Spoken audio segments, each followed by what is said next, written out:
Tales have been woven of a group of elites who run the digital spaces. Those who are first in line in the industry, whose opinions are revered as law. The Digerati. This is not one of those tales. Nope, because we're going to be talking about Digerati games, more specifically a few titles published by Digerati Distribution and Marketing. Say that 3 times fast. Let's go! Indie of Indie, assisting the little man, diamonds in the rough.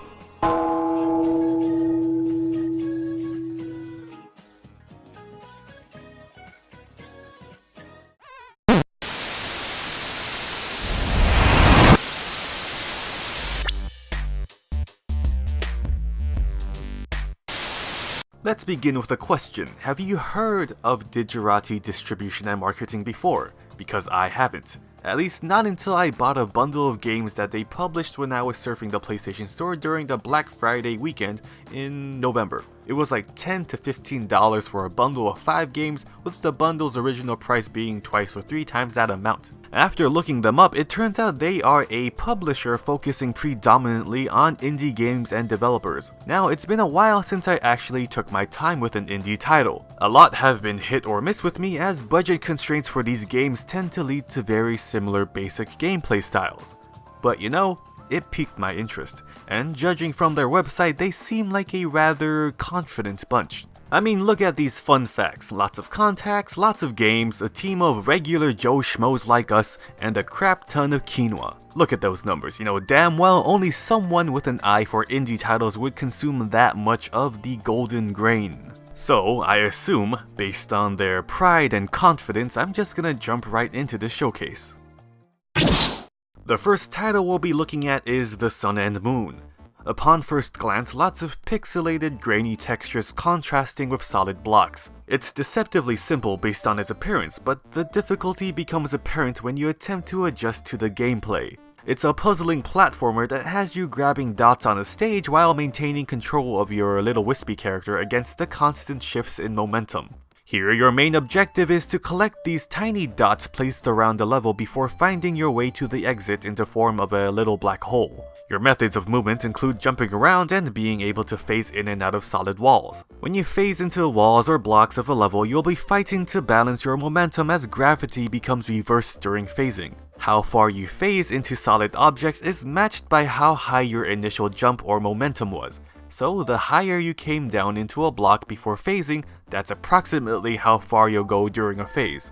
The Sun and Moon is capable of providing a frustrating experience if you can't seem to get a handle of the physics in the game. Difficulty of course becomes increasingly harder as you'll be thrown different types of physics-based puzzles in which you'll have to figure out the best course of action in terms of movement. In addition to the basic platforming, there's also what could be seen as boss battles where you are being chased around by a floating entity that kills you on contact as you try to finish a level. Now, despite the learning curve and almost certain frustration, it is rather satisfying once you get a hang of it and finish a level. I don't know if it's just me, but the controls do feel like they are a bit sensitive. When taking into account the precision and momentum of some maneuvers, it does feel like every move has to be just right. And that's pretty much all there is to this one. Let's move on to the next title in line.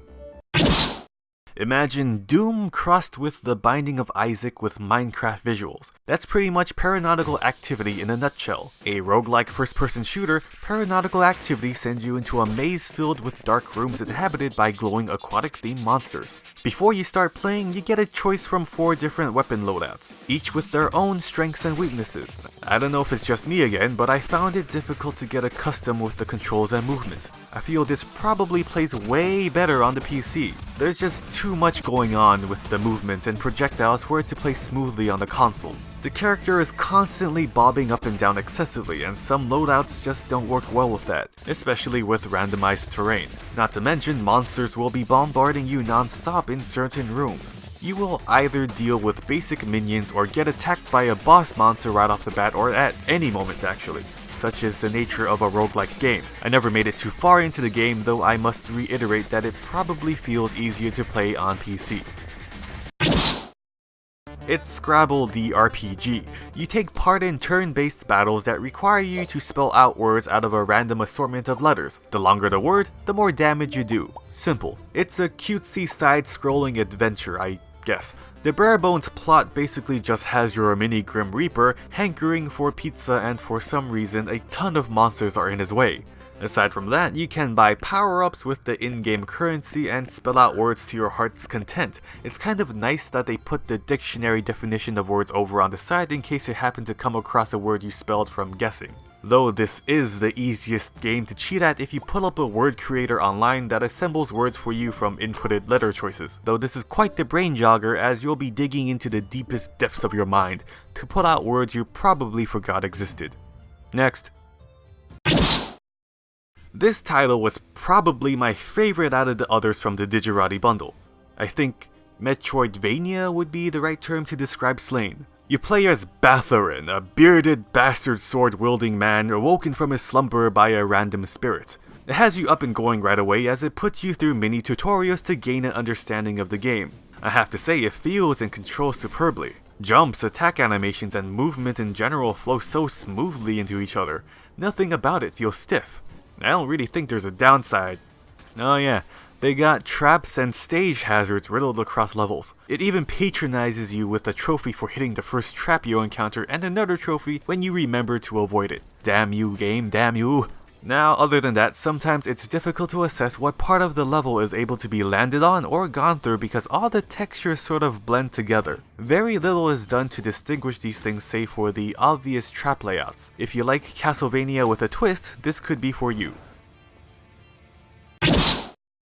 Guilt Trip the game. No, more like Guilt Trip the interactive visual novel. It's a short story in the form of a game. 3/4 Home has you view the story through the perspective of a woman named Kelly as she braves a storm to get home to her family. It mainly focuses on her talking to her parents and younger brother over the phone while she drives her car through tornado season after visiting her grandparents' old home. All you do is hold down the button to drive as you go through dialogue choices to progress a conversation with whoever is over the phone.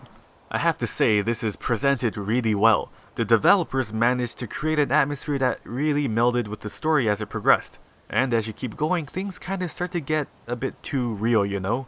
The topics the characters go over range anywhere from issues at home or hiccups in your personal life. A lot of it hit close to home, and I can see a lot of common parallels being made with the lives of a lot of people nowadays. Throughout the tale, I felt like I eventually took on the role of Kelly herself, and it actually felt like I was being scolded and I was making excuses as I conversed with the family. At the same time, you get this ominous feeling either from the radio or sounds of the weather, and it kind of bolsters this sense of loneliness that seems to be established pretty early on. In addition to the main story, there's also an epilogue that has Kelly speaking to her mother in a different situation, though apparently this is a what-if scenario as the game implies that this conversation never happens. Either way though, I think immersion is the strongest thing 3/4 Home provides. I can say for certain though, it's probably not for everyone.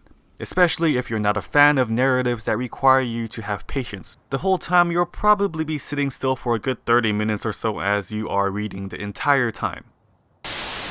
And there we have it. This was just a quick look at a handful of titles Digerati Games and Distribution has published. As far as I can tell, there is love in these creations. And being indie titles and all, sure, they're not all gonna have the blockbuster visuals or budgets, but they get the job done. In these cases, they're either fun or not. They all have their strong and weak points, though I will say this, some of these games seem like they would definitely be better played on a PC, so if you have Steam, I recommend going there for these titles. Overall, I had a good time, but I honestly don't see myself investing too much more than I already have. With these thoughts in mind, this was ZenMasterWu, and I'll see you next time. Goodbye. Thanks for watching this little showcase I put together. There are probably going to be more times when I find a bunch of games that fit into the same category and present them together like this. Still got more games I plan on reviewing, so stay tuned.